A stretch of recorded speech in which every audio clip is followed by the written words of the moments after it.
Il y a une phrase que des milliers d'Occidentaux répètent chaque année. Je vis au Maroc avec 1500 € par mois. Et c'est le paradis. Ce que cette phrase ne dit pas, c'est tout le reste. Les règles invisibles, les pièges silencieux, et les vérités que vous ne trouverez dans aucun vlog de voyage. Ce que vous allez découvrir devient de plus en plus dérangeant à mesure qu'on avance. Ce n'est pas un guide pour s'installer au Maroc. Ce n'est pas une liste de bons plans. C'est une immersion dans ce que la réalité ressemble vraiment, les chiffres réels, les situations que les expatriés découvrent trop tard, et les dynamiques sociales que personne n'explique avant votre arrivée. Chaque section révèle une couche plus profonde. Et les dernières vérités sont celles qui changent complètement la façon dont on perçoit ce pays. 1500 € par mois. C'est le chiffre qui circule partout. Sur les forums d'expatriés, dans les groupes Facebook, dans les vidéos YouTube filmées depuis une terrasse avec vue sur les toits de Marrakech. Ce chiffre est devenu une sorte de promesse. Vivre bien, dépenser peu, profiter. Mais d'où vient-il exactement? Il vient d'une réalité partielle. Selon les données de Numbeo pour 2025, le coût de la vie à Casablanca est en effet environ 50 à 55% moins élevé qu'à Paris. À Marrakech, l'écart est encore plus marqué pour certaines catégories de dépenses. Ces chiffres sont réels. Le problème, c'est que ces comparaisons sont calculées sur la base d'un mode de vie local. Un mode de vie que la plupart des expatriés occidentaux ne reproduisent pas, ni consciemment, ni inconsciemment. 1500 € au Maroc, ça peut effectivement suffire. Mais ça suffit à condition de vivre d'une façon très précise. Et cette façon de vivre a des règles que personne ne mentionne au moment où vous prenez votre décision. Mais ce n'est que le début. Posons les chiffres concrets. Selon Numbeo et les témoignages collectés sur des forums comme RI Morocco et expat.com, voici une réalité budgétaire moyenne pour un expatrié seul vivant à Casablanca ou Rabat en 2026. Un appartement correct dans un quartier sécurisé, entre 400 et 600 € par mois. Les courses alimentaires, si vous cuisinez majoritairement local, 150 à 200 €. Le transport, 50 à 80 €. Les sorties, restaurants, cafés, 100 à 150 €. Les abonnements, téléphone, internet, 30 à 50 €. Les imprévus, et on en reparlera, facilement 100 €.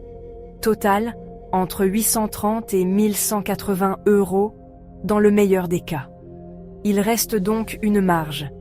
Et c'est cette marge qui fait croire que tout va bien. Mais voilà ce que les calculs ne montrent pas. Les coûts qui ne sont pas dans les tableaux Numbeo. Les coûts invisibles. Ceux qui ne sont pas des lignes budgétaires, mais des frictions quotidiennes. Des dépenses que vous n'anticipez pas parce que personne ne vous en a parlé. Et ces frictions, elles commencent dès le premier appartement que vous essayez de louer. Au Maroc, il existe un phénomène bien documenté dans les communautés expatriées. Le prix étranger. Ça ne s'appelle pas comme ça officiellement. Personne ne vous le dira en face. Mais ça fonctionne de manière très simple. Lorsqu'un propriétaire marocain comprend qu'il a affaire à un locataire occidental, et il le comprend rapidement, à votre accent, à votre manière de vous habiller, parfois juste à votre façon de poser des questions, le loyer affiché n'est plus le même.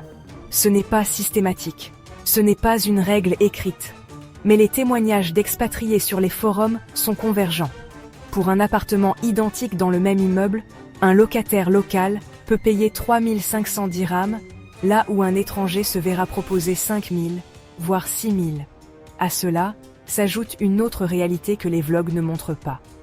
Les appartements accessibles aux étrangers, ceux qui sont meublés, avec Internet inclus, dans des quartiers sécurisés, ce sont souvent des appartements pensés pour les étrangers. Et ils sont tarifés en conséquence. Résultat, beaucoup d'expatriés passent leur premier mois à payer bien au-dessus du marché réel sans même le savoir. Et ce détail change tout dans le calcul des 1500 €. Manger local au Maroc, c'est l'une des meilleures décisions économiques que vous puissiez prendre. Un tagine dans un restaurant de quartier coûte entre 30 et 50 dirhams, moins de 5 euros. Les marchés locaux, les souks alimentaires, les épiceries de proximité, tout ça est effectivement très bon marché. Mais il se passe quelque chose dans les premiers mois. Quelque chose que presque tous les expatriés décrivent de la même façon. Une fatigue. Pas d'ennui, la cuisine marocaine est riche et variée, plutôt une nostalgie alimentaire. Vous commencez à chercher du fromage français, du pain de seigle, du vin d'importation, des céréales de marque. Et là, les prix changent radicalement.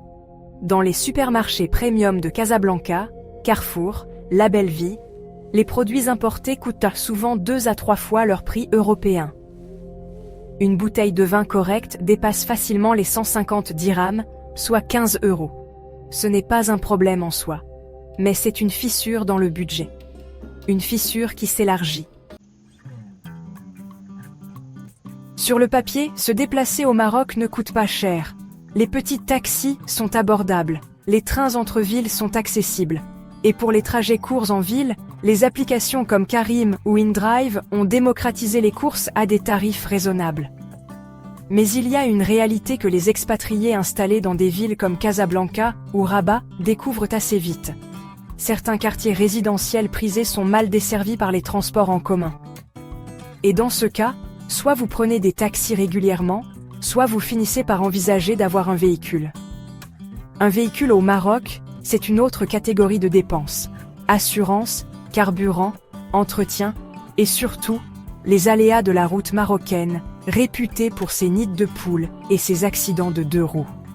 Ce que les gens sous-estiment systématiquement, c'est que la liberté de mouvement a un coût. Et ce coût dépend entièrement de l'endroit où vous choisissez de vivre. Ce que les touristes ne réalisent pas, c'est que c'est ici que les vraies décisions commencent. C'est ici que le sujet change de nature. On sort des chiffres.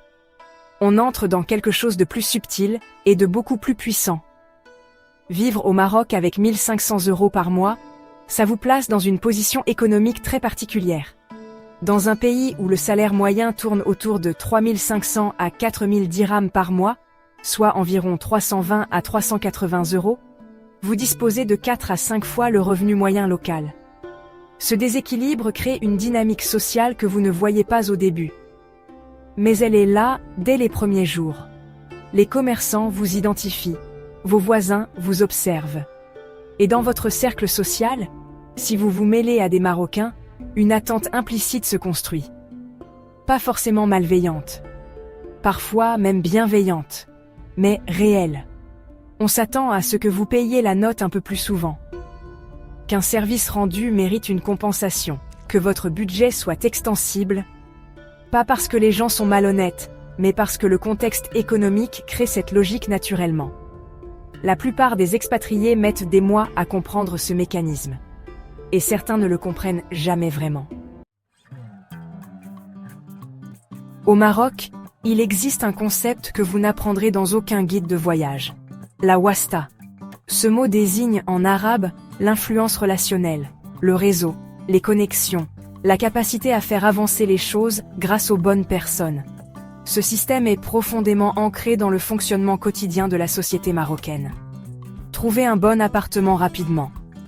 Obtenir un rendez-vous médical dans un délai raisonnable. Régler un problème administratif sans attendre des semaines.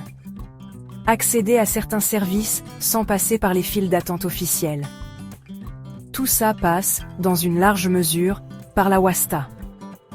En tant qu'expatrié occidental, vous n'avez pas de wasta. Vous arrivez sans réseau local. Et l'argent ne la remplace pas directement. Même si, dans certains cas, les relations s'achètent d'une façon ou d'une autre.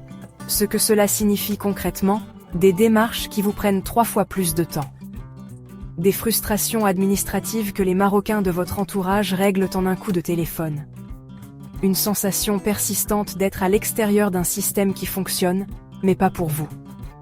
Et la suite devient encore plus dérangeante. La santé est l'angle mort de presque tous les calculs budgétaires des expatriés au Maroc. Et c'est l'une des erreurs les plus coûteuses. Le Maroc dispose d'un système de santé public. Il existe. Mais les conditions d'accès pour les étrangers non résidents formels sont complexes, et la qualité des structures publiques dans les grandes villes varie énormément selon les quartiers et les spécialités. La réalité que la plupart des expatriés adoptent rapidement, les cliniques privées. Et là, les prix se rapprochent des tarifs européens. Une consultation chez un médecin généraliste privé à Casablanca. Entre 200 et 400 dirhams. Une consultation spécialiste, entre 400 et 800 dirhams.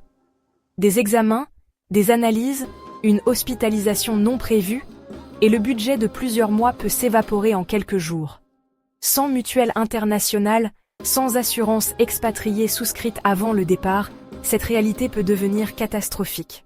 Pourtant, dans la quasi-totalité des calculs 1 500 € par mois, la ligne assurance santé est soit absente, soit sous-évaluée. C'est l'un des pièges les plus documentés sur les forums d'expatriés, et l'un des moins anticipés. Au Maroc, la hospitalité n'est pas une option. C'est une valeur fondamentale, profondément intégrée dans la culture. Et cette valeur a des conséquences pratiques que peu d'expatriés anticipent. Être invité à dîner et ne pas pouvoir repartir sans offrir quelque chose en retour. Participer à des célébrations, mariages, fêtes religieuses, naissances, où l'enveloppe attendue n'est jamais mentionnée, mais toujours observée. Refuser une invitation trop souvent, c'est risquer de froisser une relation qui vous était utile. Ce n'est pas de la manipulation. C'est une logique sociale cohérente. Mais pour l'expatrié venu chercher la tranquillité et l'économie, cette logique peut rapidement peser sur le budget et sur l'énergie mentale.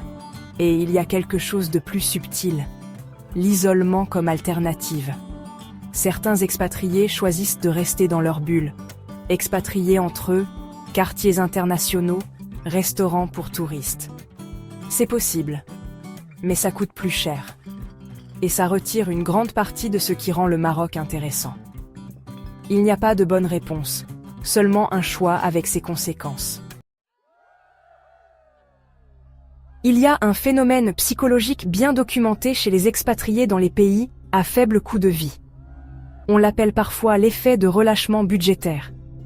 Parce que chaque dépense individuelle semble petite, on finit par dépenser plus en volume. Un taxi au lieu de marcher, c'est pas cher. Un restaurant au lieu de cuisiner, c'est pas cher. Une sortie supplémentaire, c'est pas cher. Un achat impulsif dans un souk, c'est pas cher. Mais additionné sur un mois, ces micro-décisions peuvent représenter 200, 300, parfois 400 € supplémentaires. Des euros qui ne figurent dans aucun budget prévisionnel.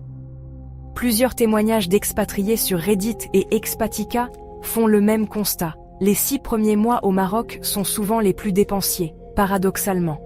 Parce que tout semble abordable, la vigilance budgétaire diminue. Et pendant ce temps, une autre réalité commence à s'imposer.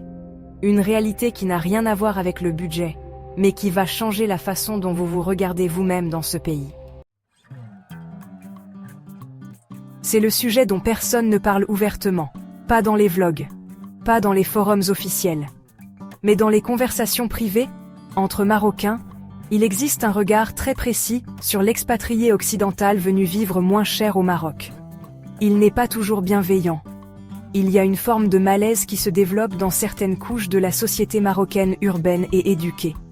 Le sentiment que le pays est utilisé comme décor. Que des étrangers viennent profiter d'un différentiel économique qui n'est pas leur mérite. Pendant que des Marocains diplômés, qualifiés, peinent à atteindre un niveau de vie comparable dans leur propre pays. Ce n'est pas de la haine, c'est quelque chose de plus complexe. Une ambivalence. Entre la fierté d'un pays attractif et la conscience d'une inégalité structurelle rendue très visible par la présence expatriée. Dans certains quartiers de Casablanca ou de Tanger, la gentrification liée aux arrivées étrangères a déjà commencé à faire monter les loyers pour les locaux. Ce phénomène est documenté, discuté, et crée des tensions réelles. Vivre au Maroc avec 1 500 €, c'est aussi s'inscrire, souvent sans le savoir, dans cette dynamique. C'est la section que beaucoup d'expatriés auraient voulu lire avant de partir. Le Maroc n'a pas, en 2026, de visa spécifique pour les digital nomades ou les résidents à long terme de type visa retraite, clairement structuré comme au Portugal ou en Thaïlande. Ce que beaucoup de gens font, et ce qu'ils admettent discrètement sur les forums, c'est vivre au Maroc en touriste, en renouvelant leur séjour régulièrement. Techniquement, les ressortissants européens peuvent rester 90 jours sans visa. Après ça, la situation devient floue. Certains font des visas run vers l'Espagne. D'autres obtiennent une carte de séjour. Mais le processus est long, complexe et soumis à des conditions pas toujours transparentes. Et il y a la fiscalité. Si vous travaillez à distance pour des clients étrangers depuis le Maroc, où êtes-vous imposable? La réponse varie selon votre nationalité, la durée de votre séjour et les conventions fiscales en vigueur. Et elle n'est presque jamais simple. Selon l'ambassade de France au Maroc, les ressortissants français résidant plus de 183 jours par an au Maroc peuvent être considérés comme résidents fiscaux marocains. Ce que ça implique concrètement dépend de chaque situation. La zone grise administrative est l'un des angles morts les plus dangereux de la vie expatriée au Maroc. C'est ici que le confort devient inconfortable. Vous prenez votre café dans un riad rénové. Vous travaillez depuis un espace de coworking climatisé. Vous rentrez chez vous dans un appartement propre, avec une connexion Internet stable. Et dehors, dans la même rue, un travailleur marocain gagne en un mois ce que vous dépensez en une semaine. Cette réalité ne disparaît pas. Elle s'installe. Et elle change quelque chose dans la façon dont vous habitez l'espace. Certains expatriés y répondent par la générosité. Des pourboires plus élevés, des relations équitables avec les prestataires locaux, une conscience du contexte. D'autres développent une sorte de cécité volontaire, parce que penser à cette fracture en permanence est épuisant. Mais ce que les psychologues spécialisés dans les expatriations documentent depuis des années, c'est un phénomène appelé expat guilt, la culpabilité de l'expatrié. Un malaise diffus, souvent non verbalisé, qui s'installe dans le rapport quotidien à l'espace et aux autres. Ce malaise ne ruine pas la vie au Maroc, mais il la colore d'une façon que vous n'aviez pas anticipée. Et il interroge quelque chose de fondamental. Pourquoi êtes-vous vraiment là? Il y a quelque chose de très particulier qui arrive quand vous vivez dans un pays où votre budget vous place dans une classe sociale radicalement différente de celle que vous occupiez chez vous. En France, avec 1 500 € par mois, vous êtes en dessous du salaire médian. Vous faites attention. Vous gérez. Au Maroc, avec 1 500 € par mois, vous êtes dans le top 10% des revenus disponibles. Vous avez du personnel de maison si vous voulez. Vous choisissez vos restaurants. Vous refusez rarement. Ce glissement de statut a un effet psychologique documenté. Il modifie la perception de soi. Certains expatriés décrivent une forme d'ivresse initiale, cette sensation de pouvoir, de légèreté, d'abondance relative, suivie parfois d'un malaise plus profond. Parce qu'au fond, vous le savez, ce statut n'est pas le vôtre. Il est le produit d'un arbitrage de taux de change. Il disparaîtrait si vous rentriez chez vous. Et dans les moments de lucidité, cette réalité peut générer une forme de vertige identitaire difficile à nommer. Certains restent des années dans cet entre-deux. D'autres rentrent plus tôt que prévu. Et ceux qui restent, eux, vivent quelque chose d'encore plus inattendu. Voici ce que les expatriés qui ont réellement vécu plusieurs années au Maroc disent quand on leur pose la question honnêtement. Le Maroc les a transformés. Mais pas de la façon dont les vlogs de lifestyle le promettent. Pas en version optimisée d'eux-mêmes, productifs depuis une terrasse avec vue sur les Atlas. La transformation est plus étrange, plus profonde et moins confortable. Le Maroc vous confronte à vos propres contradictions. Il vous force à regarder en face ce que vous êtes prêt à accepter. L'inégalité, le confort moral, la distance entre votre discours et vos actes. Il vous apprend des choses sur vous-même que vous n'aviez pas demandé à apprendre. Et il vous offre aussi quelque chose de réel, une lenteur, une chaleur humaine qui n'est pas performée, Une relation au temps qui résiste à la culture de la productivité permanente. 1500 € par mois au Maroc, ça fonctionne. Techniquement. Ça peut même très bien fonctionner. Mais ce que personne ne vous dit au départ, c'est que le vrai budget n'est pas financier. C'est ce que vous êtes prêt à comprendre sur vous-même. Et sur ce que signifie vraiment vivre quelque part, plutôt que d'y passer. Après tout ce que vous venez de voir, peut-on vraiment dire qu'on choisit le Maroc pour les bonnes raisons ?